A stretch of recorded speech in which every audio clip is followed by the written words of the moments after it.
Então, o que você acha que mudou com a criação desse código? Olha, eu acho que melhorou bastante porque nós temos um fórum internacional que cria as condições para os países poderem discutir todas as suas regras e chegar a um padrão que seja aceitável por todos. Quais as regras que melhoraram? Bom, nós temos, por exemplo, você tem aí o texto sobre higiene de alimentos. Sim, mas só tem em inglês e espanhol. Cadê o brasileiro? Está desde 63 O Ministério da Saúde está traduzindo a Agência Nacional de Vigilância Sanitária. Desde 63? Não, esses textos não foram aprovados em 63. Ah, então eles foram aprovados mais recentemente. Quando? Bom, tem 81, tem várias datas, né? O Brasil, ele criou o comitê... Aqui está escrito Roma 2007. Essa publicação é de 2007. As duas. Sim, e são vários textos, Sim, assim, a compilação é feita... Não deu para traduzir, meu Deus. Bom, é porque essa questão, quer dizer, os textos, eles são utilizados pelos técnicos do Ministério da Saúde que internamente fazem a sua tradução para o seu trabalho. Você não acha que devia ser público isso? Ele diz respeito à alimentação da gente? Ele é público. Tudo que o Códex elabora, ele está disponível na internet gratuitamente para todo mundo. Mas o que ele elabora? Normas, códigos de práticas, diretrizes, toda uma série de textos. E, por exemplo, as normas, quais são? Por exemplo, nós temos norma para maçã, uma norma que estabelece as características desse produto, o que você pode ter de contaminantes, como que você deve proceder em relação à rotulagem. Então, tem normas para castanha do Brasil. E pesquisas oficiais do próprio governo federal, da Anvisa. Dizem que os alimentos, por exemplo, tomate, morango, a própria maçã, são alimentos que têm muito agrotóxico, que assimilam o agrotóxico. Essa é uma questão interna, né? Por exemplo, nós estamos falando de normas Códex, que são normas internacionais, que têm que ser internalizadas pelos órgãos regulamentadores e aí fazer o seu controle, né, sobre o real uso destes pesticidas. Mas a gente não pode conhecer essas normas? Claro, estão todas disponíveis no site. Você não pode me dizer algumas? Eu acabei de dizer, normas para maçã, normas, códigos de... Mas quais normas?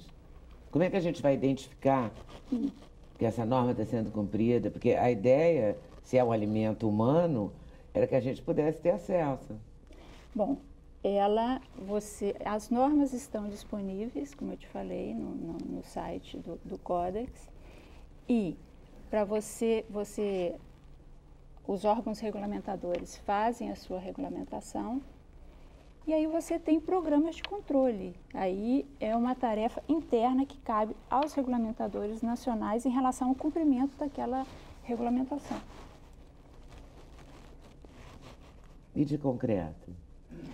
De concreto, eu acho que nós melhoramos bastante na medida em que o governo brasileiro... Melhoramos em quê? Exatamente isso que eu estou querendo saber. Melhoramos em quê? Fornecer alimentos mais seguros, mais inóculos, com menos químicos, então, quais produzidos são os alimentos de mais formas que ficaram mais inóculos ao longo desse tempo? Bom, todos aqueles, né?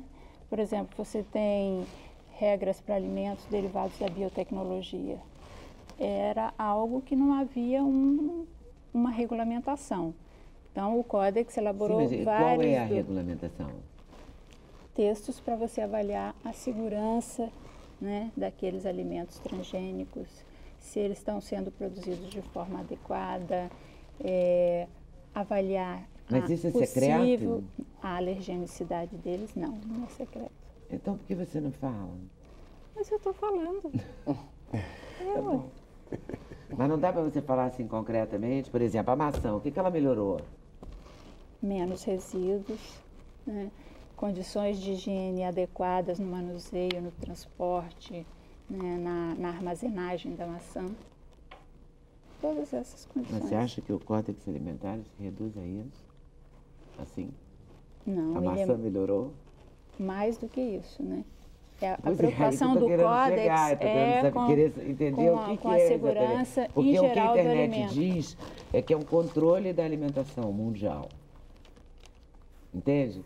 Então, se não é um controle, não é? Por que tem um fórum intergovernamental que desenvolve normas internacionais de alimentação e a gente não pode saber? Não, se a gente come? Essa questão não esquisito? procede, Neida, porque não há um controle. Isso são textos voluntários Então, elaborados esse internacionalmente. Códex Alimentares é só uma teoria? Não, não é uma teoria, mas a questão de ele não tem vigência internamente, a não ser que Anvisa e Ministério da Agricultura o internalizem. Quem faz essas normas são os próprios países, então não existe essa entidade internacional que vai forçar com que os países adotem determinadas regras. Mas você reconhece que ele é um fórum internacional? Ah, sim. Intergovernamental. Intergovernamental. Regido pela FAO e pela OMS, segundo você mesmo. Patrocinado pelas duas organizações, sendo que quem faz as normas são os países. Portanto, assim, não existe uma entidade superior que está forçando os países a adotarem o Códex Alimentar.